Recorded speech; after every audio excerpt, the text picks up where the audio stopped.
हुए बड़ा खुशी होती है क्योंकि शायद ही उड़ीसा में सबसे पहले गया था मैं सुंदरगढ़ में। उड़ीसा में इससे पहले कभी नहीं गया था और वहाँ से सेवा होते होते सुंदरगढ़ से शुरुआत की थी और उस समय मेरा और बेंगलोर का प्रोग्राम बना था, तो वहाँ से वापस भट्टी करा करके, और वो भी मई महीने में।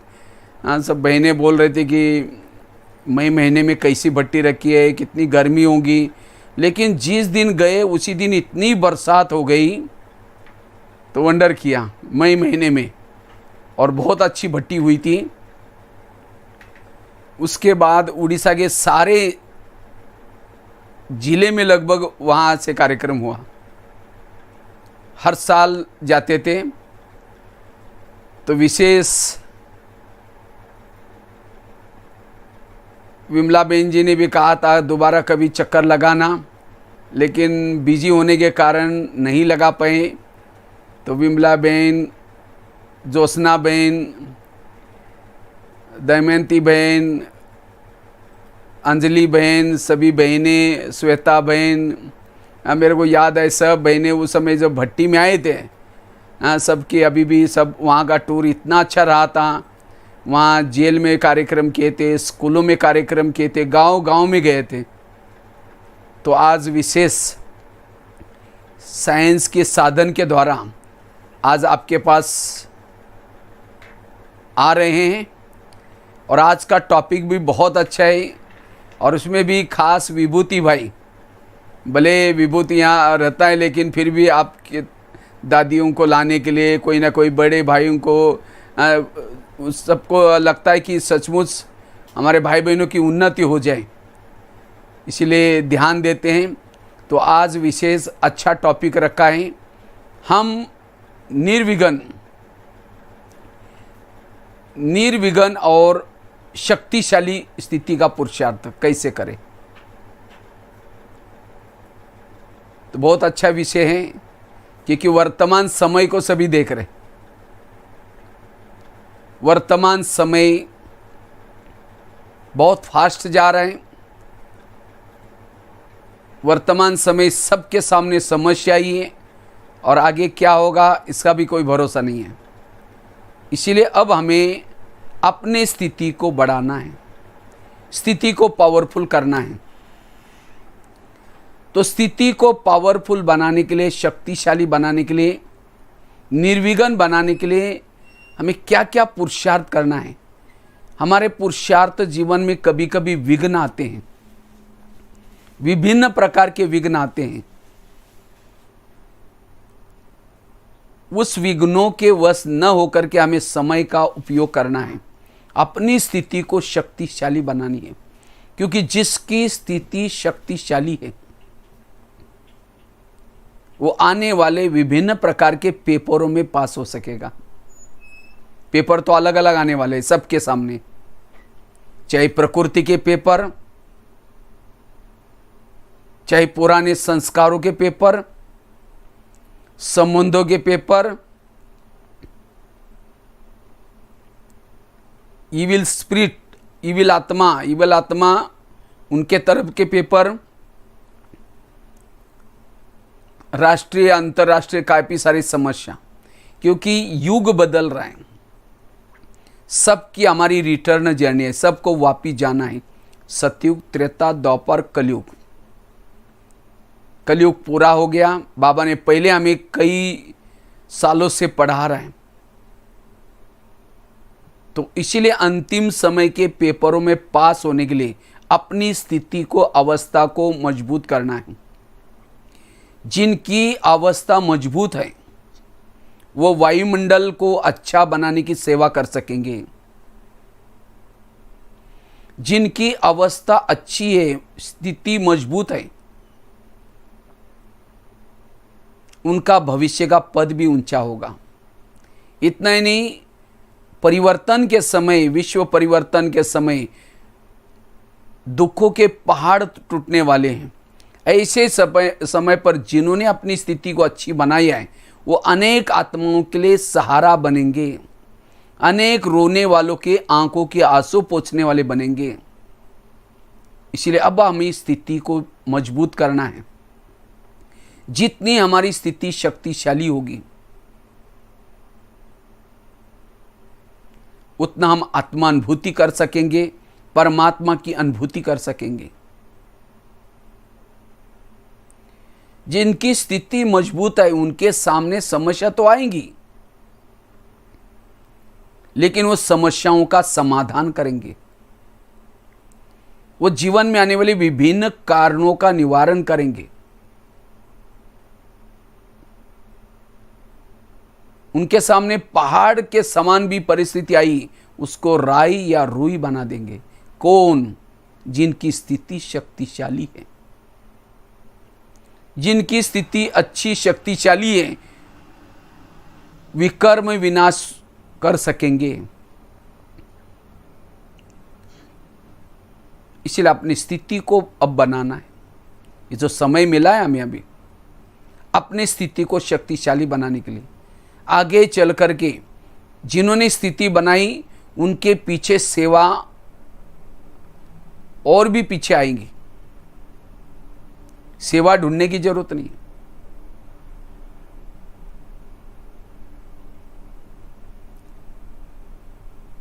इसलिए लेकिन स्थिति चलते चलते हमारी बिगड़ती क्यों? विभिन्न प्रकार के विघ्न आते हैं, समस्या आती है। अगर विघ्नों में हम फेल हो जाते हैं, समस्या में क्या क्यों करते हैं, इसका मतलब मुझे ज्ञान का विस्तार की कमी है, ज्ञान का विस्तार ठीक नहीं है, मेरे पास स्पष्ट नहीं है। जिसके पास ज्ञान की गहरी बातें हैं वो समस्याओं का समाधान करेंगे। इसलिए निर्विघ्न बनना वर्तमान की समय की आवश्यकता है। जितना निर्विघ्न बनेंगे स्थिति शक्तिशाली बनेगी। विघ्नों के वश होने से हम इंद्रियों के वश हो जाते हैं, विघ्नों के वश होने से वायुमंडल को खराब करते हैं। इसलिए अपनी स्थिति को निर्विघ्न और शक्तिशाली बनानी है। तो वर्तमान समय जो हमारी स्थिति बिगड़ती है उसके वैसे तो कारण तो बहुत है, लेकिन एक 5-6 कारण मुख्य रूप में आ रहे हैं स्थिति बिगाड़ने के लिए, और उस कारणों का निवारण करके अपनी अवस्था को मजबूत बनाना है। तो सबसे पहला कारण है जिसे हमारी स्थिति बिगड़ती है वह है व्यर्थ संकल्प। हमारे ही मन में कभी कभी व्यर्थ संकल्प पैदा होते हैं। व्यर्थ संकल्प स्थिति बिगड़ने का बहुत बड़ा सूक्ष्म कारण है। इसलिए अपने संकल्प को समर्थ बनाना है, चाहे कितनी भी परिस्थिति हो, कितनी भी बातें हो, लेकिन अपने संकल्प को कभी भी कमजोर नहीं करना है। क्योंकि संकल्प हमारे बीज है। अगर बीज ही निगेटिव तो सब कुछ निगेटिव। संकल्प से वृत्ति बनती है, दृष्टि बनती है, दृष्टिकोण बनता है, व्यवहार बनता है, सब कुछ संकल्प से होता है। अगर हमारे संकल्प ही निगेटिव है, परिस्थिति छोटी है राई के समान, लेकिन जिसके सोच निगेटिव बन जाते हैं उसको वो परिस्थिति पहाड़ के समान नजर आती है। इसलिए व्यर्थ संकल्प से बचना, तब स्थिति को शक्तिशाली बना सकेंगे। जिसके संकल्प पॉजिटिव है, सकारात्मक है, उनकी स्थिति पावरफुल है। जिनके संकल्प ही निगेटिव बने उसके जीवन में विघ्न है, समस्या है। समस्या और कुछ नहीं, सोच सोच करके उसको पहाड़ बना लेती। ये क्यों हुआ, किसी लिए हुआ, मेरे साथ क्यों हुआ, इसे कैसे हुआ, वो पहाड़ बन जाता है। निगेटिव वाला कोई हंसता भी लगता है, मुझे देखकर जरूर हंस रहा है। कोई किसी से बात भी करता है, लगता है मेरी बात जरूर कर रहे हैं, क्योंकि सोच निगेटिव है। इसलिए सोच को पॉजिटिव रखना। संकल्प से पूरा कल्प चलता है। सतयुग का, त्रेता का पूरा कारोबार संकल्प से चलता है। इसलिए संकल्प व्यर्थ पैदा होने नहीं देना है मन में। टोटल इस ज्ञान का सारा है पॉजिटिव सोचो, सकारात्मक रहो। विभिन्न समस्या के समय जो संकल्प को पॉजिटिव रखता है, वही समस्या, वही प्रॉब्लम उसके लिए वरदान बन सकती है, वही तूफान उसके लिए तोहफा बन सकता है। विभिन्न समस्या के समय जो निगेटिव में बह जाता है, निगेटिव सोचता है, वही समस्या उसके लिए श्राप बन सकती है, उसका बहुत कुछ लूट सकती है। जिसके संकल्प निगेटिव है, संगठन में दरारें आ जाते हैं, संबंधों में कड़वाहट आ जाती है। कल भी शायद स्लोगन था, अगर बुद्धि कमजोर है, स्थिति कमजोर है, इसका मतलब व्यर्थ संकल्प चलते हैं। व्यर्थ संकल्प से हमारी बुद्धि भी कमजोर हो जाती है, स्थिति भी कमजोर हो जाती है। आज भी शायद स्लोगन में था, अगर चेहरे में खुशी नहीं है, इसका मतलब खुशी नहीं है, इसका मतलब निशानी है आपके मन में व्यर्थ संकल्प चल रहे हैं।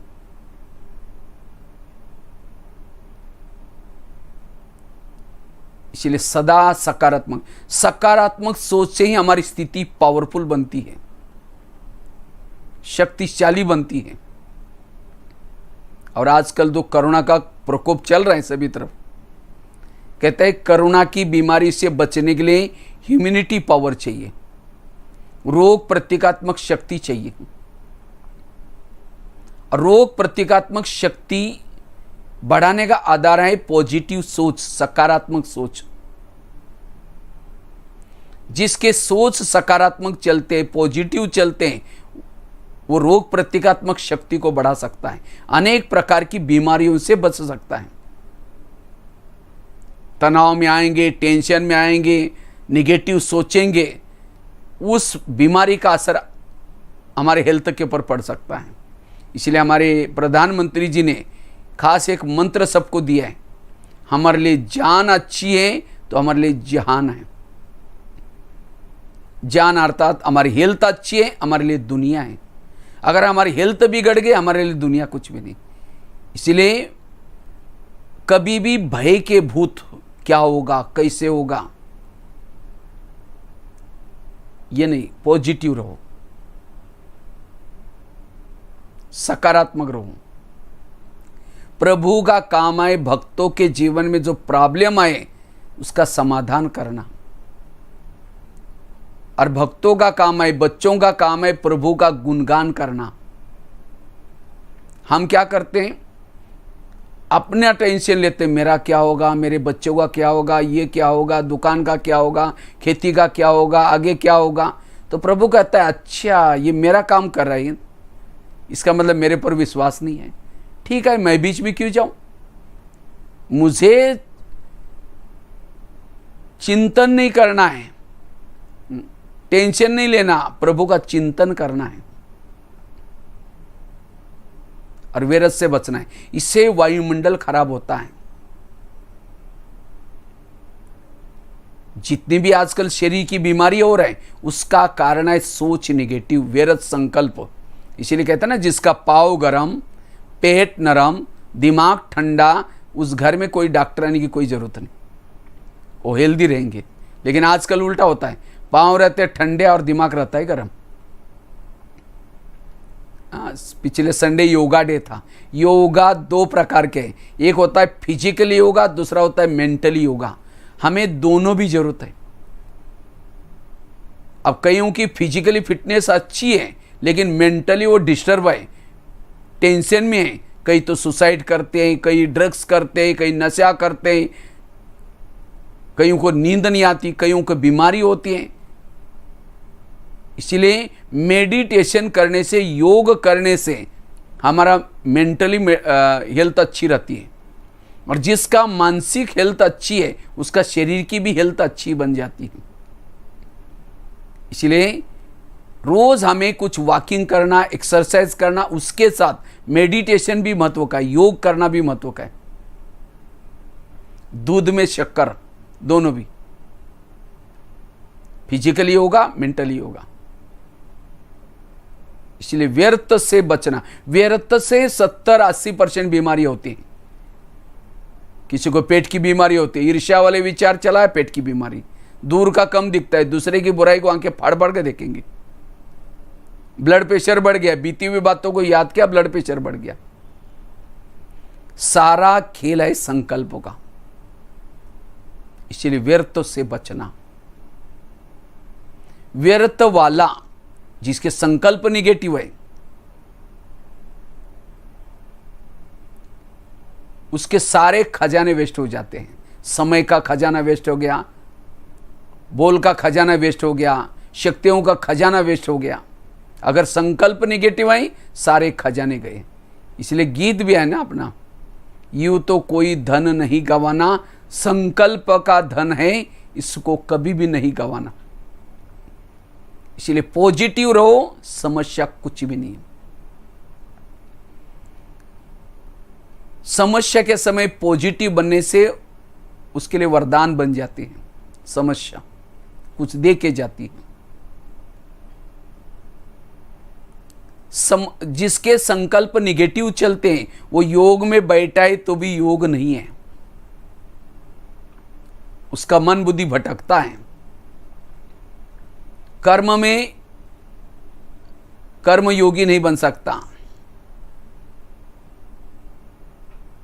और जिसके मन में प्रमाण से ज्यादा विचार चलते हैं, उसके बुद्धि के ऊपर एक प्रकार की धूल आती है। और धूल वाले बुद्धि में ना परमधाम दिखाई पड़ेगा, ना परमात्मा दिखाई पड़ेगा। हमारा जो योग है, योग का आधार है बुद्धि, ध्यान। हमारी कोई आत्मा परम धाम में नहीं जाती। कौन जाते हैं? बुद्धि। लेकिन कौन सी बुद्धि जाएगी?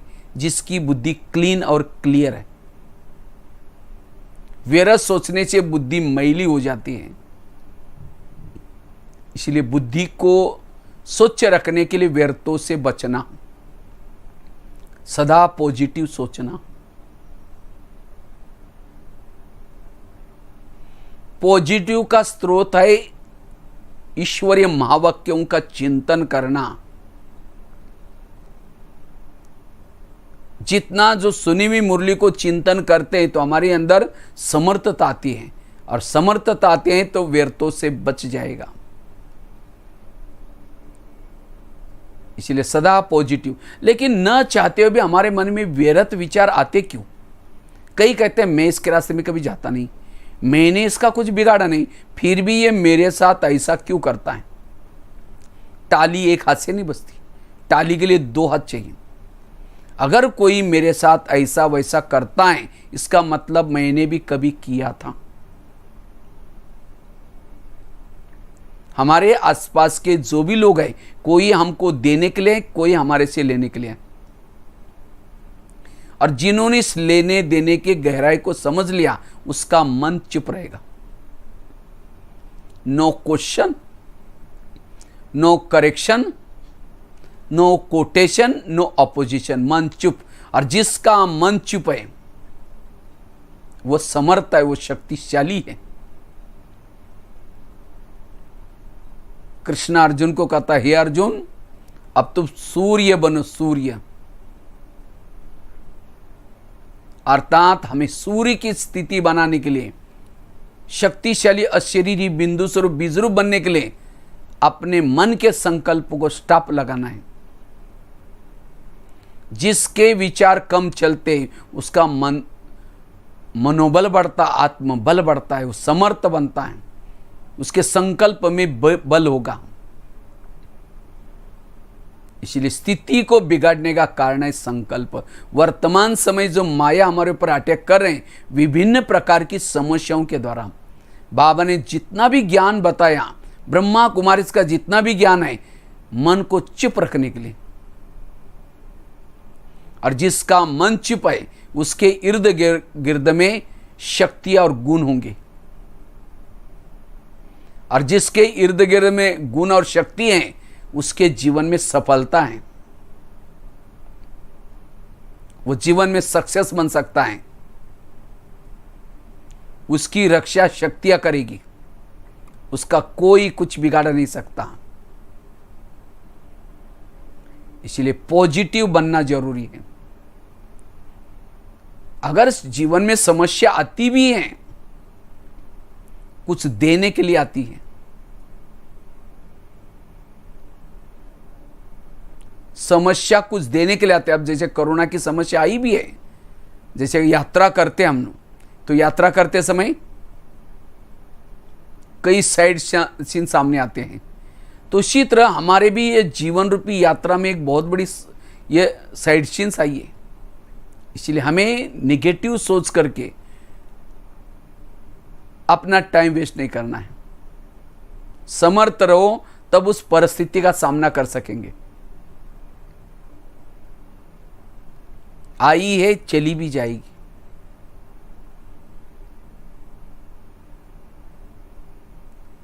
परिस्थिति को पॉजिटिव बना दो। संसार कल्याणकारी है, परमात्मा कल्याणकारी है। हर घटनाओं के पीछे कुछ ना कुछ कल्याण छिपा रहता है। इसलिए अपने सोच को व्यर्थ नहीं गंवाना है। समर्थ बनना,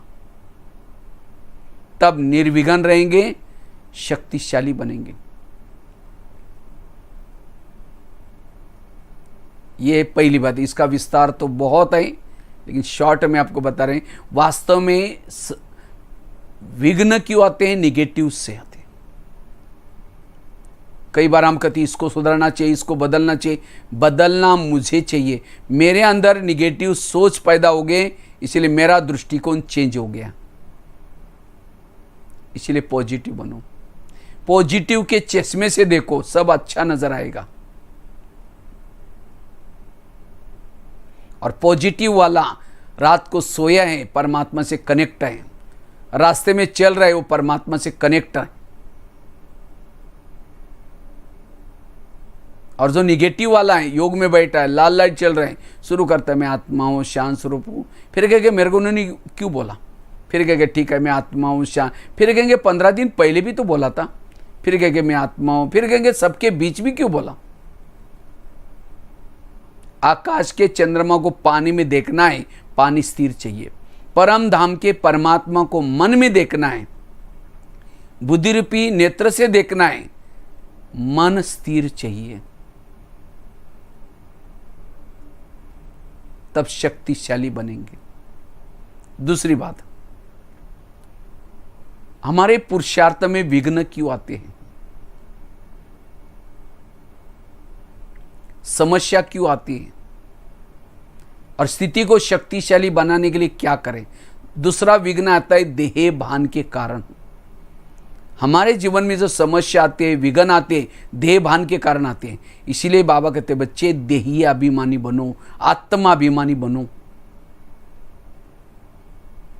जितना देही अभिमानी बनेंगे, आत्माभिमानी बनेंगे, व्यर्थों से बच जाएंगे।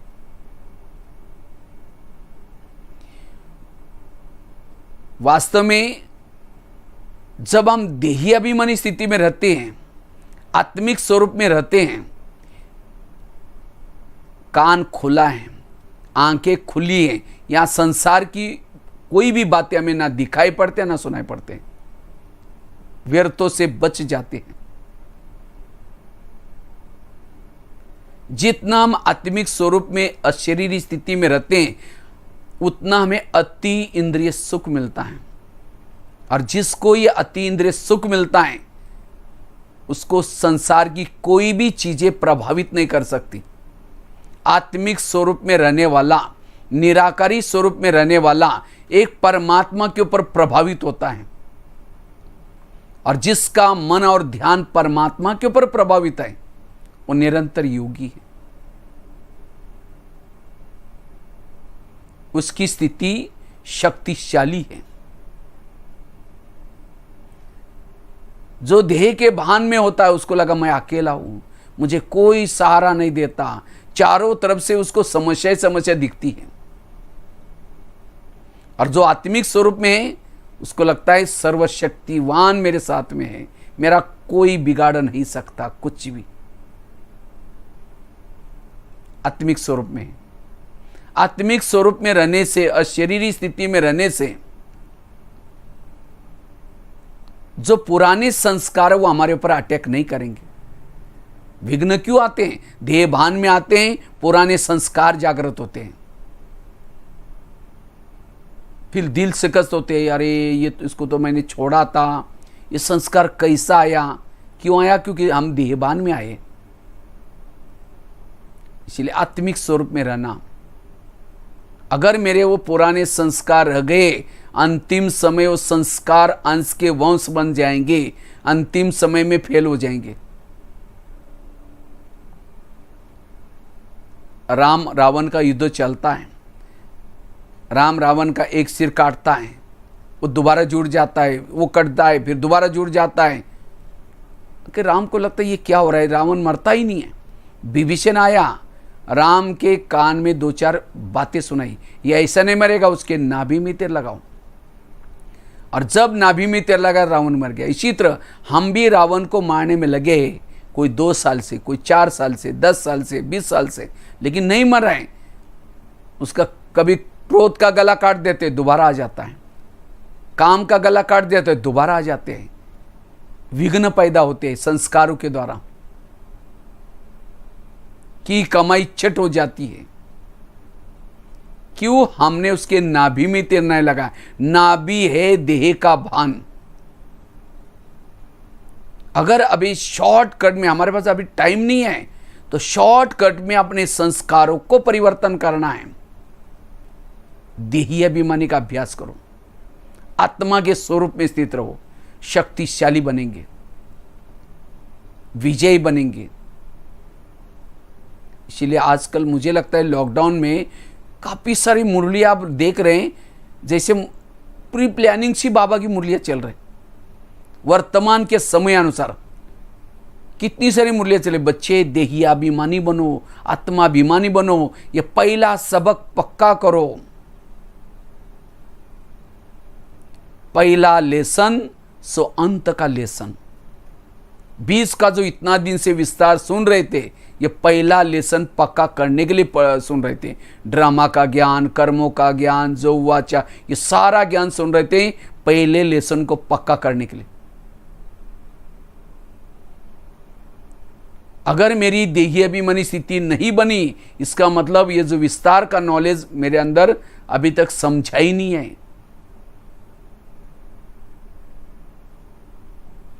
कई कहते मुझे सहन ही नहीं होता, और थोड़ा भी कुछ होता है फीलिंग आ जाती है। सहन शक्ति का पुरुषार्थ नहीं करो, पुरुषार्थ करो आत्माभिमानी का। फलों का पुरुषार्थ नहीं किया जाता है। बीज बोएंगे, पानी डालेंगे, वृक्ष आएगा, उसको फल लगेंगे। इसी तरह जिन्होंने आत्मा हूं ये स्मृति का पानी डाल करके उसको पक्का किया, उसके जीवन रूपी वृक्ष में नम्रता, धैर्यता, सत्यता, सहन शक्ति, सारे गुण रूपी फल ऑटोमेटिकली लगेंगे। अगर मेरे जीवन में गुण रूपी फल नहीं है, शक्ति रूपी फल नहीं है, इसका मतलब मैंने आत्मा का बीज बोया ही नहीं, आत्माभिमानी स्थिति है ही नहीं। और ये आत्माभिमानी का लेसन अंतिम समय की 1 सेकंड के पेपर में पास करेंगे। क्योंकि इस स्वरूप में रहने वाला ना विनाश से डरता है, ना मृत्यु से डरता है। कोई भी प्रकार की परिस्थिति उसको डरा नहीं सकती। 1 सेकंड से देह से परे है, दुख दर्द का भी अनुभव नहीं होगा। इसलिए बहुत काल का अभ्यास चाहिए। और ये स्थिति में रहने वाला, उसका इंद्रियों पर संयम है। इस स्थिति में रहने वाला बाप समान है। जैसे बाबा शांति का सागर है, आत्मिक स्वरूप में रहने वाला शांत स्वरूप है। बाबा क्षमा का सागर है। ऐसी स्वरूप में रहने वाली आत्मा क्षमा करेगी, दया करेगी, आपकारी पर भी उपकार करेगी, वो मान अपमान निंदा स्तुति में भी समान रहेगी।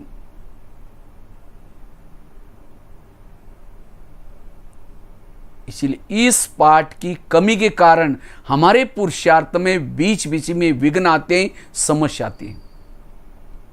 मुझे पूछा ही नहीं, मैं इतना काम करता हूं, मैं इतना सेवा करता हूं, तो भी मेरे को पूछा। ये पूछ ये देह अभिमान है। आत्माभिमानी वाला निरहंकारी रहेगा। उसको कोई पूछे न पूछे, हर बात में एडजस्ट होकर के चलेगा, हर परिस्थिति में एडजस्ट होकर के चलेगा, हर व्यक्ति के साथ वो एडजस्ट हो जाएगा। इसलिए बाबा कहते हैं देही अभिमानी बनो। देही अभिमानी स्थिति से ही हमारे अंदर देवताओं की संस्कृति, देवताओं के संस्कार आएंगे। इसीलिए बार बार हमें इस लेसन को पक्का करना है। और इस स्वरूप में रहने वाला वायुमंडल को बनाने की सेवा कर रहे हैं। एक सूर्य की स्थिति है, उसके विकर्म विनाश होने की फैक्ट्रियां चल रहे हैं अंदर। विकर्म से बच जाएगा, निरंतर योगी की स्थिति रहेगी। विघ्नों का कारण देह का भान। देह भान सभी विकारों का सरदार है।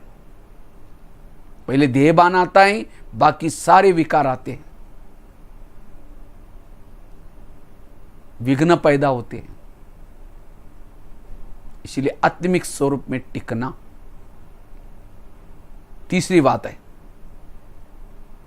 वो कैसे टिकना है उसका तो काफी लंबा अभ्यास है। पवित्रता की धारणा, सोमानों के अभ्यास, 7 स्वरूपों का अभ्यास, यथार्थ योग करना, ये सब अगर हमारे अंदर है तब हमारी उस स्थिति रहती। तीसरी बात है, हमारे पुरुषार्थ में विघ्न क्यों आते हैं? शक्तिशाली स्थिति बनाने के लिए हम क्या करें? विघ्नों का एक कारण है दूसरे के दोष देखना, कमियां देखना और उस कमियों का चिंतन वर्णन करना।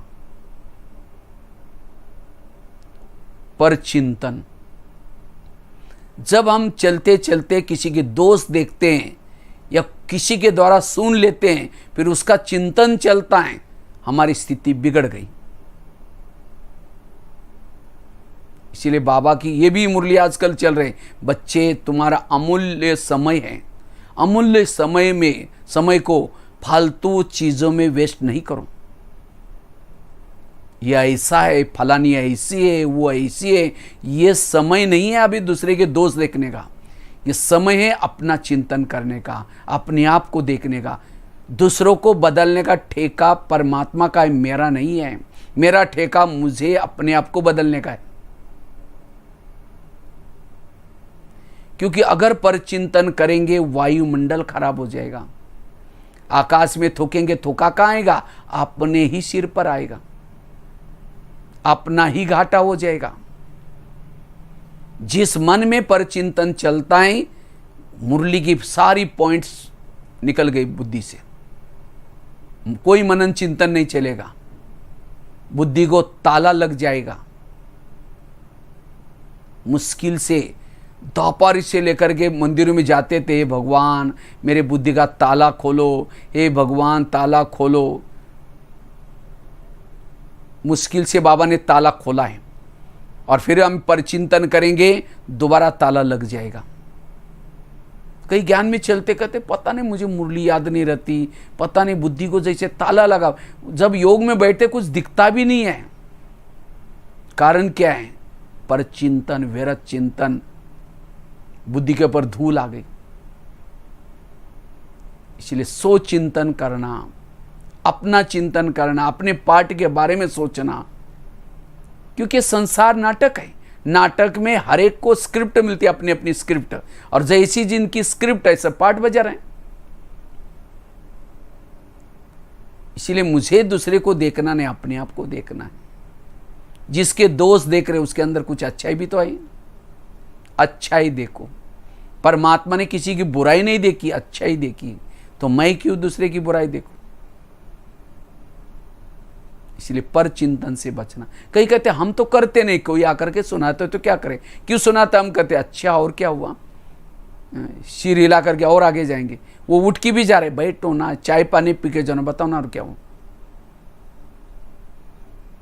ये एक दिन अगर उसको चाय पानी पिलाएंगे, दूसरे दिन और कुछ कचरा ढूंढ करके आता है और आपके पास डालेगा।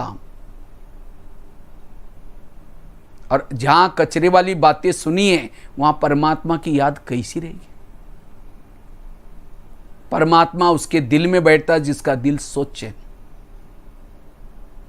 कई तो क्या करेंगे, पीछे से किसी की बुराई करेंगे, उसको गिराने की कोशिश करेंगे, अचानक सामने ओम शांति, अभी हम आपको ही याद कर रहे थे, मुख में राम बगल में छुरे। अगर किसी के बारे में निगेटिव बातें हैं, वही वृत्ति बनती है, और वृत्ति इतनी तेज है, फटाफट वाइब्रेशन उसके तक पहुंचता है। इतना ही नहीं, विश्व में भी वायुमंडल ऐसा फैलेगा। आजकल बाबा कहते बच्चे मनसा सेवा करो। कौन कर सकता है? जो सोचे। अगर किसी एक दो के बारे में भी निगेटिविटी है, ये निगेटिव बातें दीवार का काम करेगी, और उस दीवार से आपसी मनसा सेवा जाएगी नहीं है। इसलिए हमें पर चिंतन से बचना। अगर कोई आकर के सुनाता है, सिर हिलाना नहीं है, हाजी हाजी करो नहीं। सुनाने वाला विकर्म बना रहा है अपना सुना करके, लेकिन हम हाजी हाजी करके सुन करके अपना विकर्म बना रहे। सुनने वाला भी दोषी, सुनाने वाला भी दोषी। किसी को किसी की व्यर्थ बातें सुना करके उसका अमूल्य समय बर्बाद नहीं करना, किसी की भावना को खराब नहीं करना, ये भी विकर्म बन जाता है, पता ही नहीं चलता।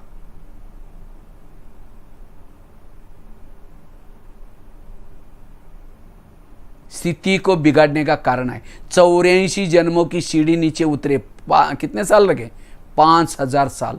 अब वो वापिस चढ़नी है, कितना जन्म है? एक जन्म, 100 साल समझो। लेकिन सबको तो 100 साल नहीं मिलेंगे। कोई 10 साल से ज्ञान में आए, कोई 5 साल से, कोई 40 साल से, 50 साल से। जब उतरने के लिए 5000 साल लगे, तो चढ़ने के लिए अभी एक जन्म है। तो उस एक जन्म में थोड़ा सा योग करेंगे, सेवा करेंगे, तो सीढ़ी ऊपर चढ़ेंगे।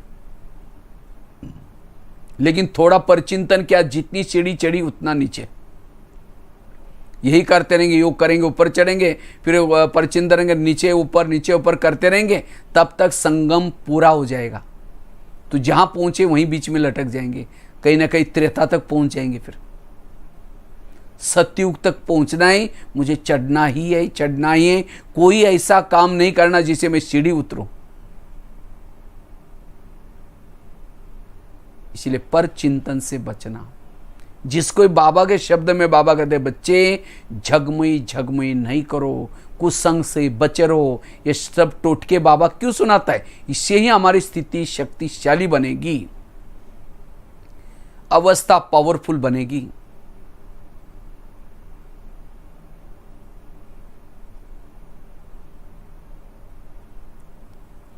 बाबा तो कहते हैं कई मेरे अच्छे बच्चे थे, बहुत योग करते थे, तपस्या करते थे, सेवाई करते थे, लेकिन आज वो है ही नहीं, चले गए। कहाँ गए, क्यों गए?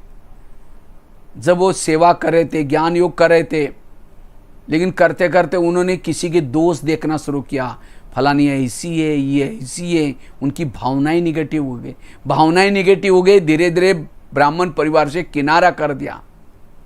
तो क्या हो गया? घाटा किसका हुआ? जिसकी देख रहे हो तो योग लगा रहे, पुरुषार्थ करे, निकल जाएंगी। लेकिन आपने देख करके छोड़ दे तो घाटा किसका हुआ? जो पावन बन रहे थे वो भी पतित बनना शुरू हो गया। एक बार एक सत्संग चलता था, बहुत सारे लोग आते थे। तो एक दिन एक शिष्य ने गुरुजी को कहा, गुरुजी मुझे एक वरदान चाहिए। तो गुरुजी ने कहा क्या वरदान चाहिए? कहते मेरे बारे में सबके दिल में जो जो चलता मैं जानना चाहता हूं। तो गुरुजी ने कहा ठीक है, मैं तुम्हारे लिए उसके लिए वरदान देता हूं, साथ में एक छड़ी देता हूं। जब भी किसी के दिल में तुम्हारे बारे में कुछ चलता हो जानना है, छड़ी को दिल में रखो, उस व्यक्ति का नाम लो तो पता चलेगा। तो छड़ी दी, वरदान दिया, शिष्य चला गया। अचानक उसको रास्ते में याद आया, पहले मैं गुरुजी की चेकिंग करता हूं, गुरुजी के दिल में मेरे बारे में क्या चलता है। तो छड़ी को दिल में लगा, गुरुजी का नाम लिया, तो अचानक छड़ी थोड़ी सी काली हो गई। तो उसको लगता है अरे गुरुजी के अंदर मेरे बारे में कालापन है, तो इनको गुरुजी बना करके फायदा क्या। आश्रम में आना बंद हो गया। 1 दिन हो गया, 2 दिन हो गया, 1 महीना हुआ। गुरुजी उसके घर में गए, कहते कि क्या जी आजकल आप आश्रम में नहीं आते? नहीं जी, थोड़ा मेरी तबीयत खराब है, घर में थोड़े मेहमान आते। नहीं, आप पहले 6 साल से आते थे। नहीं जी, नहीं, जरूर कुछ बात है। कहा कि गुरुजी आपके अंदर मेरे बारे में कालापन है, जो छड़ी है ना उसे मैंने देख लिया। गुरुजी ने कहा अच्छा ये बात है क्या, लेकिन तुमने देखा तुम्हारे अंदर औरों के बारे में कितना कालापन है? कहता नहीं देखा। देखो, शिष्य ने छड़ी को दिल में रखा, अपना नाम लिया, पूरी छड़ी काली हो गई। गुरु की तो थोड़ी थी, अपनी काली देकर के शर्म आई, सिर झुकाया। गुरुजी ने कहा कि कोई बात नहीं, मैं जब शुरू में आश्रम में आया था मेरी भी छड़ी पूरी काली थी, लेकिन मैंने तपस्या करते करते इतनी बची है, वो तो मैं कर ही रहा हूं। लेकिन तुम मेरे को देख करके आश्रम में नहीं आएगा, जो तुम्हारी सफेद बन रही वो भी काली हो जाएगी। फिर शिष्य हाथ जोड़ के कहते गुरुजी आज मैं कितनी भूल करने जा रहा था। कहा कि कोई बात नहीं, आज से कभी भी बड़ों की कमजोरी नहीं देखना। दोबारा आता है, ये कहानी किसी और की नहीं, हमारी अपनी। हम भी यहाँ आते आते हमारे जो पतित आत्मा थी पावन बनना शुरू हो जाते हैं, लेकिन जैसे यहाँ नज़दीक आएंगे, बहनों के नज़दीक आएंगे, फिर कह के यहाँ जो पैसे देते हैं ना उसको आगे करते, वो बहन ऐसे, वो भाई ऐसे, वो ऐसा है। अच्छा नहीं आएंगे तो घाटा किसका है? जिसकी देख रहे वो तो योग लगा रहे, पुरुषार्थ कर रहे। इसीलिए बाबा कहते हैं बच्चे किसी की दोष नहीं देखो। बाबा ने हर आत्मा का भविष्य देखा, वर्तमान नहीं देखा। इसी तरह जैसे एक राजा दूसरे राजा को रिगार्ड देता है, इसी तरह हमें हर एक को उसी रिगार्ड से देखना है, कमियों को नहीं देखना है। ज्ञान में जब आए, 7 दिन का कोर्स किया, पहले दिन मुरली सुनी, पहला महावाक्य क्या था? मीठे बच्चे। हम 7 दिन में मीठे बन गए? मीठे नहीं तो भी बाबा ने मीठे मीठे रोज मीठे मीठे बोल करके क्या बनाया? मीठा बनाया। ये है किसी को सुधारने की युक्ति। तो हमें भी किसी को सुधारना है, उसके अंदर की गुणों का वर्णन करो। ये बहुत अच्छी है, बहुत अच्छी सेवा करते, अथक है, बहुत अच्छी। कई तो ऐसे बोलेंगे इसको कोई अक्ल नहीं, ये तो ऐसी है। निगेटिव सोचेंगे वो और ही कमजोर बन जाएगी। इसलिए पर चिंतन से बचना। ये पर चिंतन संगठन में दरारें लाता है, आपस में समुद्रों में कड़वाहट लाता है। इससे बचना, इससे स्थिति, जैसे कोई हम ट्रैवलिंग करते हैं उस समय ब्रेकर आते हैं, स्पीड कम हो जाती है। इसी तरह हमारे पुरुषार्थों में ब्रेकर है ये, इससे बचना, पर चिंतन से बचना। विघ्नों का कारण है पर चिंतन, इसे स्थिति कमजोर हो जाएगी। 3 बातें बताई। पुरुषार्थ में वर्तमान जो विघ्न आ रहे, पहला विघ्न बताया व्यर्थ संकल्प के कारण। अगर व्यर्थ सोचेंगे अनुभूति नहीं होगी। कहते ना, एक शिष्य भगवान के पास जाता, गुरु जी के पास जाता है। गुरु जी को कहता है गुरु जी मैं बहुत भक्ति करता हूँ, दान करता हूँ, पुण्य करता हूँ, लेकिन मुझे कुछ अनुभूति नहीं हो रही, ना आत्मा अनुभूति ना परमात्मा अनुभूति। क्या भगवान मेरे से रूठ गए? गुरु जी हंसने लगे, कहते बात तो सही है। कहते 3-4 दिन पहले मैं एक दिन बगीचे में बैठा था, तो वहाँ 5-6 युवा आए, उनको प्यास लगी थी।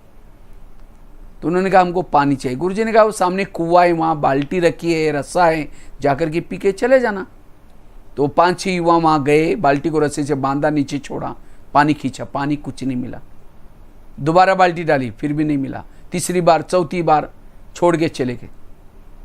प्यासे गए, पानी था, बाल्टी थी तो भी प्यासे। क्यों? बाल्टी को छेद थे। वो तो कुएं के पास गया था, हम तो सागर के पास हैं। हमारे पास बाल्टी है, रस्सा है, मेहनत भी कर रहे हैं, मन बुद्धि के ऊपर भेजते हैं। अगर मन को छेद दें, अनुभूति नहीं होगी। अपने मन के छेद को बंद करना, व्यर्थों से बचना। दूसरी बात बताई, देह भान के कारण विघ्न पैदा होते हैं, इसलिए आत्माभिमान का अभ्यास। तीसरा विघ्न बताया, पर चिंतन करने से। इसलिए आज से जिसके दोष देखते उसके बजाय पॉजिटिव, जैसा एसएमएस आप भेजेंगे सामने वाला भी वही एसएमएस भेजता है, इसलिए पर चिंतन से बचना। चौथी बात है, हमारी स्थिति बिगड़ने का कारण है हमारी खुद की कर्मेंद्रियां। कोई व्यक्ति हमारी स्थिति नहीं बिगड़ता, परिस्थिति नहीं बिगड़ती, हमारी खुद की कर्मेंद्रियां। अगर आपकी कर्मेंद्रियां आपके सहयोगी हैं, वह विघ्न आपके लिए कुछ भी नहीं है। इसलिए बाबा कहते हैं, चैरिटी बिगेन्स एट होम। अपने घर को सुधारो बस। स्वयं को बदलने से विश्व बदला हुआ नजर आएगा। स्वयं को बदलने से विश्व अपने आप बदल जाएगा। घर मतलब लौकिक घर की बात नहीं, यह शरीर आत्मा का पहला घर है। तो क्या इस घर में रहने वाले सब ज्ञान में चलते हैं? आंखें ज्ञान में है, कान ज्ञान में चलता है, मुंह ज्ञान में चलता है। ज्ञान में चलता है मतलब सभी इंद्रियां क्या मेरे श्रीमत प्रमाण चलती हैं? अगर आंखें ज्ञान में चलती तो योग में बैठते बंद हो जाती हैं। मन ज्ञान में चलता तो परमधाम में चला जाता, इधर उधर ना जाता। अगर बुद्धि ज्ञान में चलती तो परमधाम का विजन बनाती। कान ज्ञान में चलता तो कोई वेर सुनाता, कहता नहीं नहीं नहीं भाई मुझे नहीं सुनाओ, लेकिन और कहता है और क्या हो। इसीलिए कभी साप्ताहिक कोर्स इन इंद्रियों का करो। हर इंद्रियों को लगे कि परमात्मा आया है, मुझे अभी कोई भी गलत नहीं करना, मुझे श्रीमत प्रमाण चलना है। और जिसका कर्मेंद्रिय पर संयम रहेगा, जिसकी कर्मेंद्रिय श्रीमत प्रमाण चलेगी, उसके अंदर बदलाव नजर आएगा, परिवर्तन नजर आएगा। क्योंकि माता बड़ी अच्छी है, ये भाई बहुत अच्छा है। अच्छा मतलब क्या? उसका इंद्रियों पर संयम है। नहीं तो कहते ना अंधेरी नगरी, चौपट राजा, टकेचर बाजी, टकेचर काजा। इस नगरी का राजा सोया है, उसके अंदर जोचा हो रहा है। यह है विघ्नों का कारण, और दोष दूसरों को देते हैं। इसलिए हर इंद्रियों के अंदर आत्मा को सहयोग देने की भावना हो। इस युद्ध में अकेले आत्मा का काम नहीं चलता विजय बनने के लिए। अगर विकारों जिद बनना है, संस्कार जिद बनना है, सभी इंद्रियों का भी सहयोग चाहिए। माया को प्रवेश देने वाले कौन है? जैसे भारत में अंग्रेज आए,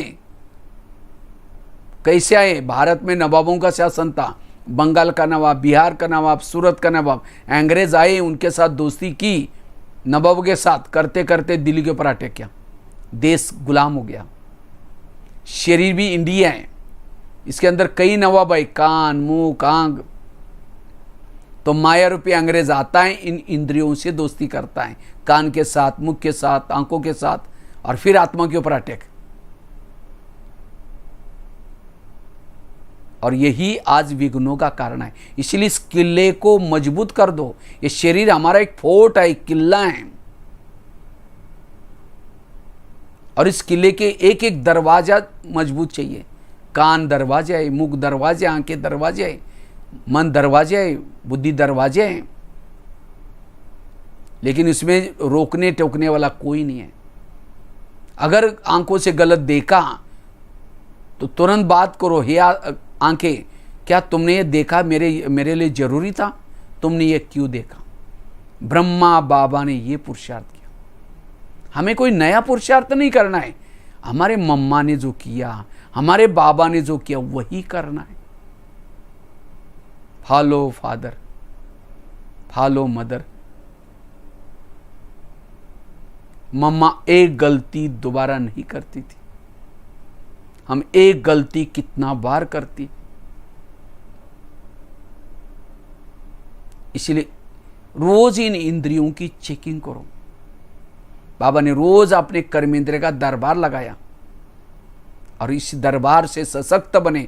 इसलिए बाबा सबके प्रिय बने, क्योंकि इंद्रियों पर संयम यही परिवर्तन का आधार है, जिसको बाबा कहते हैं स्वराज्य अधिकारी सो विश्व राज्य अधिकारी। अगर विश्व पर शासन करना है, अपने को जीतो। जो अपने से हारा है सभी से हारा हुआ है। अपने को जीतना। नौका पानी के ऊपर चलेगी, पार कराएगी। नौका के अंदर पानी आएगा, डुबा देगी। इंद्रियों को जो चलाता वो पार हो जाता है, जिसको इंद्रियां चलाते वो डूब जाता है। गलतियां बाहर नहीं है, परिस्थितियां बाहर नहीं है, हमारी इंद्रियों के द्वारा उत्पन्न हो जाती है। अगर वो हमारी इंद्रियां एकदम सशक्त हैं, परिस्थितियां हमारा कुछ नहीं बिगाड़ सकती। आत्मा राजा की रक्षक है। जिसका इंद्रिय पर शासन है, उसका इर्द गिर्द में शक्ति होगी, गुण होंगे। समझो प्रधानमंत्री को कोई गाली देने वाला पत्र लिखता है, वो कहां जाता है? पहले उसके पीए के पास। पीए देखेगा, अरे फालतू आदमी क्या लिखता है करके फाड़ के फेंक देगा। इसका मतलब पीए उसका हितैषी है, उनका हितैषी है। अगर ऐसे पत्र भेज देता तो उनकी अशांति हो जाती। इसी तरह आज हमें कोई गाली देता है, कहाँ पहुँचती है? हमारा पीए कौन है? कान। वो कान फटाफट आत्मा तक पहुँचाता है। देखो उसने मुझे गाली दी, गाली दी, गाली दी, गाली दी। पूरी इंद्रिया डिस्टर्ब हो। अगर कान हितैषी होता तो वापस करता, ये सुनी अनसुनी कर लेता। सवेरे 4 पेज की मुरली सुनी थी, उसको नहीं पहुँचाता। आज बाबा ने ऐसा बोला, ऐसा बोला, ऐसा बोला, उसको तो निकाल लेता है। आंखें जब योग में बैठी हैं तुरंत बंद हो जाती है, और जब मोबाइल की कुछ मूवी देखते हैं तो बिल्कुल जागृत होती है। उन चीजों में इंटरेस्ट है। इसीलिए इनसे बातें करना, तो कैसे बातें करनी है? अमृत वेला करने के बाद रोज अपने इंद्रियों से बातें करो। आजकल चल रहा है ना, लॉकडाउन का समय है। लॉकडाउन में कहते हैं घर में रहो, अपने परिवार के साथ रहो, उनसे प्यार से रहो। इतना दिन बहुत बिजी रहते थे, ये भी एक फायदा लो। इसी तरह संगम युग में हमने शरीर में रहना है, इस घर में रहना है, और अपनी इंद्रियों से बातें करना है। आज मनुष्य चंद्रमा पर गया, पड़ोसी को ना यही पता नहीं। लंदन में बात करे, पड़ोसी से बात नहीं करते। यही दुखों का कारण है। आज के मम्मी पापा इतने बिजी होते हैं, बच्चा कहाँ जा रहा है, किसके संग में जा रहा है, पूछने का टाइम ही नहीं है। बच्चा गलत काम करता है, उनकी आंखें खुल जाती है। इसी तरह आज हम अपने आप में इतने बिजी है, सेवाओं में, औरों में। मेरा कान क्या सुन रहा है, मेरी आंखें क्या देख रहे हैं, मेरा मन क्या सोच रहा है, उनको पूछने का टाइम ही नहीं है। इसीलिए रोज थोड़ा सा 5-10 मिनट मिल करके इन इंद्रियों से बातें करना। इससे आप निर्विघ्न रहेंगे, युद्ध में विजय बनेंगे, स्थिति शक्तिशाली बनेगी। भारत में अंग्रेज घुसे थे, भगाया कैसे? सभी जनता को जागृत किया, उसके लिए अखबार निकाले, नारे निकाले, और सभी ने मिलकर के कहा अंग्रेजों go back, Simon go back. इसी तरह हमारी इंद्रियां अगर जागृत हो जाए तो कोई भी गलत चीजें नहीं देखेगी, गलत नहीं सुनेंगे, तो आप शक्तिशाली बनेंगे। अब होता क्या है? आत्मा कहता है माया गो बैक, कान कहता है और क्या हुआ? अखंड भारत बनाओ इसको। कई कहते सतयुग कब आएगा और कितना साल बाकी है। सतयुग पहले अपने में निर्माण करना है। सतयुग का गायन है एक धर्म, एक राज्य, एक भाषा, एक कुल। क्या मैं मेरी एक आत्मा का शासन इस बुद्ध शरीर रूपी देश पर है, इंडिया पर है? एक धर्म, एक धारणा है? नहीं तो कुत्ता आंधा पीस रहा है, कुत्ता बैठ करके खा रहा है। आंधे को तो लग रहा है मैंने बहुत पीसा। इसी तरह हम पुरुषार्थ कर रहे हैं, योग लगा रहे हैं, अमृत वाला उठ रहे हैं, लेकिन कर्मेंद्र सारा उसको सारा दिन में विरत दे करके, विरत सोच करके गवा रहे, जमा कुछ भी नहीं है।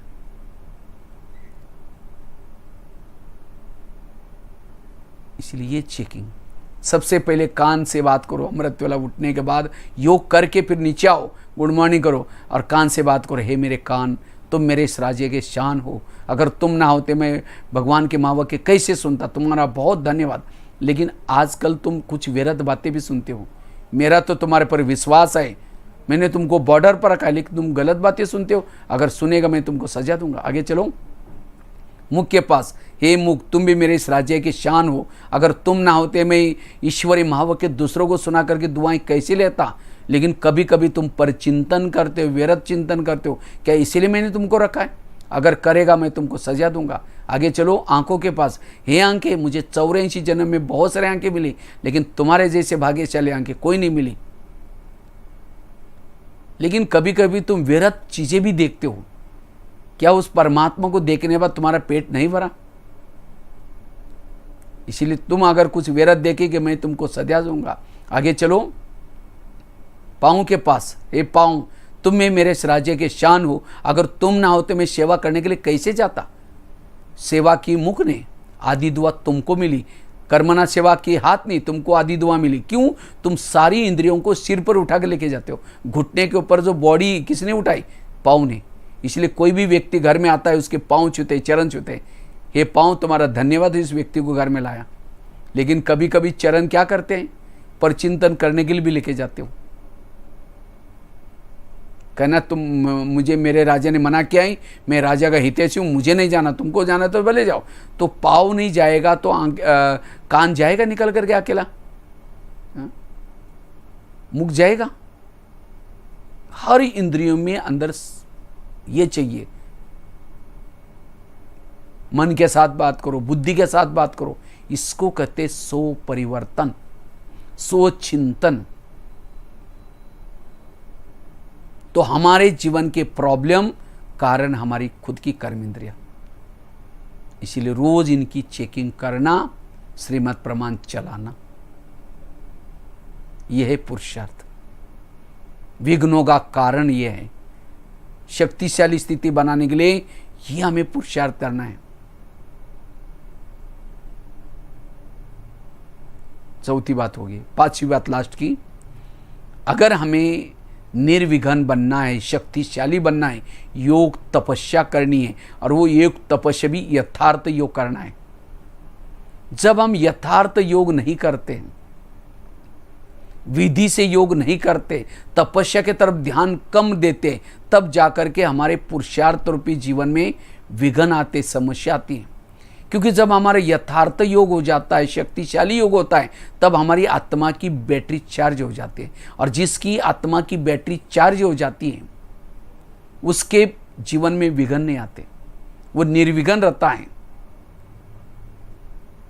इसीलिए यथार्थ योग और हमारे योग का आधार है बुद्धि और मन। उसमें से भी बुद्धि बहुत इंपॉर्टेंट है।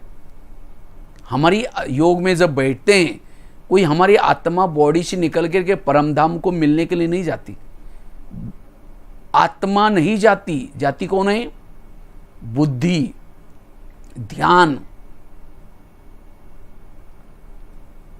जैसे मोबाइल को चार्जिंग में लगाते हैं, दोनों तारे डालते हैं, स्विच चालू करते हैं, तो मोबाइल की बैटरी प्लग में नहीं जाती, प्लग में कौन जाता है? वो तारे जाते हैं। इसी तरह जब हम योग में बैठते हैं, मन बुद्धि परमात्मा में जाती है। इसलिए ध्यान को लगाना, लेकिन कौन सा ध्यान जाएगा ऊपर? जिसका ध्यान क्लीन और क्लियर है, जिस बुद्धि के ऊपर कोई भी प्रकार की व्यर्थों की, नेगेटिव की धूल नहीं है। नहीं तो योग में बैठेंगे, बाबा ने कहा ना, घड़ी घड़ी का घड़ियाल, आज याद करो, केवल नेमिनाथ होकर के नहीं बैठना। कई तो सोचते चलो 2 घंटा 1 घंटा योग करना है, योग करेंगे मैं आत्माओं शांत, और फिर झुटका लगा देंगे, फिर देखेंगे और 5 मिनट बाकी है, फिर झुटका लगा, ऐसा वाला योग करेंगे तो स्थिति शक्तिशाली कैसी बनेगी? वही देह का भान बना रहेगा, वही पुराने संस्कार जागृत हो जाएंगे, विघ्न आएंगे। इसलिए यथार्थ योग, इसलिए आज बाबा ने कहा ना, याद याद, ज्ञान तो बहुत है, लेकिन याद याद एक युद्ध है। कौन सा युद्ध है? माया आपका बुद्धि का कैमरा घुमाएगी, व्यर्थों में लगाएगी, आपको उस कैमरे को घुमा करके बाबा की तरफ लगाना, ये युद्ध है। ध्यान में भी बैठने के बाद चेक करो कि मेरा ध्यान का है, बुद्धि का है। और जितनी बुद्धि परमात्मा की तरफ लगाएंगे, विधि पूर्वक लगाएंगे, उतना हमारे अंदर आत्मा में ताकत आएगी, बल आएगा, उससे स्थिति शक्तिशाली बनेगी। तो बुद्धि कैसी जाती है? बुद्धि क्या है, कैसे? बुद्धि का काम है विजन बनाना, दृश्य बनाना। जब बुद्धि के सामने विजन देंगे, दृश्य देंगे, स्थिति शक्तिशाली बनेगी। तो कैसे बुद्धि विजन बनाते? एक शॉर्ट में एक एग्जांपल आपको देता हूं। समझे अभी आप लोग राउर केला में बैठे हैं, कई तो अपने अपने घरों में भी बैठे हैं, कई तो गांव में आसपास में बैठे हैं। समझो मैंने इसी समय आपको कहा आप इस समय मधुवन के ओम शांति भवन के सामने खड़े हैं। ओम शांति भवन, दो साइड पर दो योगी हैं, बैकग्राउंड में पहाड़ी है, ओम शांति भवन, उसको देख रहे। वहां से आप ओम शांति भवन के अंदर गए, बीच के सीढ़ियों से ओम शांति भवन देख करके नीचे आए, पांडव भवन के गेट के अंदर। पांडव भवन को देखा, शांति स्तंभ के पास गए, शांति स्तंभ के पास से झोपड़ी के तरफ जा रहे, उसके बाद बाबा के रूम में जा रहे, नीला सा ट्रांसलाइट।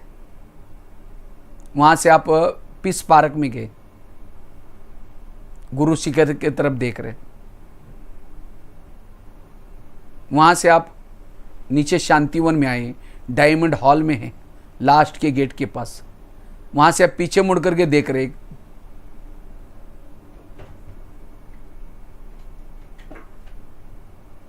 स्टेज के तरफ। वहां से आप तपस्या धाम गार्डन में आए, तपस्या धाम गार्डन से आप पीछे मुड़ करके एक पहाड़ी पर देख रहे जहां ओम शांति लिखा हुआ है। तो दिखाई पड़ा? किसने देखा? अभी तो आप वहां बैठे, घरों में बैठे, राउरकेला में बैठे, लेकिन यहां कैसे देखा? कौन आया था? बुद्धि आई थी।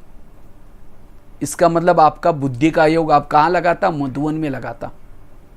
ऐसे ही घर में बैठे हैं, शरीर में बैठे हैं, कहीं भी बैठे हैं, लेकिन यहां से अपनी बुद्धि को धीरे धीरे चांद सूरज तारंगन के पार लेके जाना। और जो अव्यक्त वतन की जो दुनिया है, हजारों चंद्रमा की तरह शीतलता की लाइट आई, उस लाइट की दुनिया को देख रहे हूं। फरिश्ताओं का राजा ब्रह्मा बाबा बैठा है। आज फरिश्तों की सभा लगी। जैसे मैं उस दुनिया में पहुंचती हूं बुद्धि के द्वारा, बाबा ने मेरा स्वागत किया। और फरिश्तों की सभा में इतना सुंदर वाइब्रेशन है, मैं सबकी दृष्टि ले रही हूं, सबको देख रहे। उसके बाद मैं धीरे धीरे बाबा से दृष्टि लेते हुए बुद्धि के द्वारा अपने धाम में जा रहे, परम धाम में जा रहे। परम धाम में सर्वशक्तिवान के पास, सर्वशक्तिवान के सानिध्य में पहुंचे। बाबा का इतना पावरफुल वाइब्रेशन, इससे मेरे अंदर की सारी नेगेटिव एनर्जी समाप्त हो गई। जिस बाबा को दुनिया में ढूंढ रहे थे, अब मेरे बुद्धि के सामने हैं। वो सर्वशक्तिवान को देख रहे हो, अब पलक होकर के देख रहे हो, ऊर्जा प्राप्त कर रहे हो।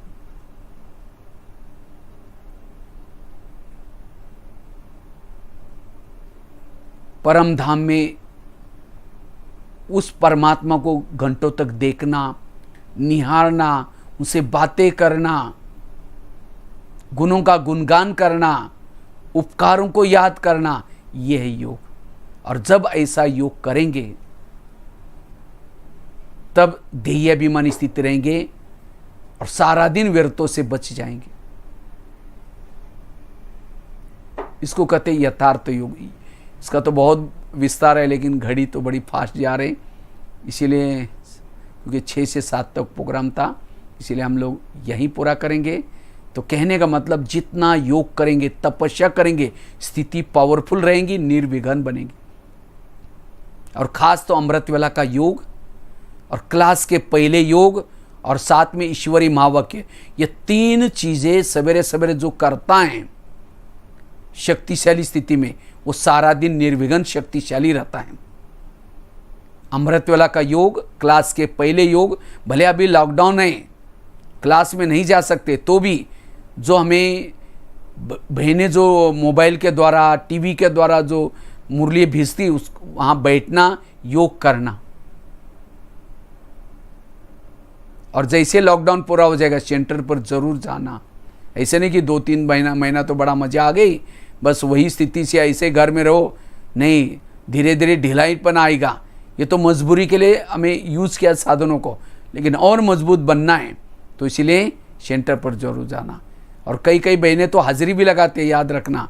आप मोबाइल से आप मुरली सुन रहे हैं नहीं सुन रहे, यूट्यूब में जब सुनते हैं उस समय अपने अपने नाम से चैटिंग बॉक्स में ओम शांति दीदी जी करना या ओम गुड मॉर्निंग बाबा, तो पता चलेगा कौन कौन जुड़ गया था, कौन कौन सोया था, कौन कौन मिस किया। इसलिए हमें रोज़ के ईश्वर के महावाक्य सुनना है, क्लास के पहले भी योग करना है। 7 बजे मुरली चलते हैं, आधा घंटा पहले तैयार होकर के योग युक्त बनो, उसके बाद महावाक्य सुनो। और अमृत वाला 3 चीज़ें करेंगे, स्थिति अच्छी बनेगी। तो विशेष बुद्धि का यूज़ करके योग तपस्या करनी है। योग को मनोरंजन बनाना है। कोई सोमानों के अभ्यास लो, अलग अलग विजन लो, मनसा सेवा में अपने आप को बिजी करना है। तो इस तरह से ये 5 चीज़ें, पहली चीज़ बताई, अगर हमें शक्तिशाली बनना है, निर्विघ्न बनना है, उसके लिए व्यर्थ संकल्प से बचना है, मन के छेद को बंद करना है, मन को चुप। दूसरी बात बताई, अगर स्थिति को शक्तिशाली निर्विघ्न बनाना है, इसके लिए देही अभिमानी स्थिति का पाठ पक्का करना। तीसरी बात बताई, अगर स्थिति को शक्तिशाली बनाना है, उसके लिए पर चिंतन से बचना। चौथी चीज़ बताई, कर्मेंद्र को कंट्रोल करना। और 5वीं चीज़ बताई, योग तपस्या। ये 5 चीज़ें करेंगे तो स्थिति अच्छी बनेगी। ठीक है, इसी के साथ साथ सभी को बहुत बहुत धन्यवाद। विमला बहन जी, ज्योत्सना बहन जी और सभी अंजलि बहन जी, सब बहनों को बहुत अच्छा मेहनत कर रहे हैं और बहुत अच्छा सभी की पालना कर रहे हैं। बाकी कभी स्थूल रूप में फिर आएंगे और फिर दोबारा एक बार कभी स्कूलों में वगैरह सेवा करेंगे, फिर भट्टी करेंगे। हाँ, और विभूति भाई को भी बहुत धन्यवाद जिन्होंने कल परसों बुलाया और कहा कि भाई जी ऐसा ऐसा करना। हमने कहा ठीक है, हमने एवर रेडी। राउरकेला को याद करते हुए बड़ा खुशी होती है, क्योंकि शायद ही उड़ीसा में सबसे पहले गया था मैं सुंदरगढ़ में। उड़ीसा में इससे पहले कभी नहीं गया था, और वहाँ से सेवा होते होते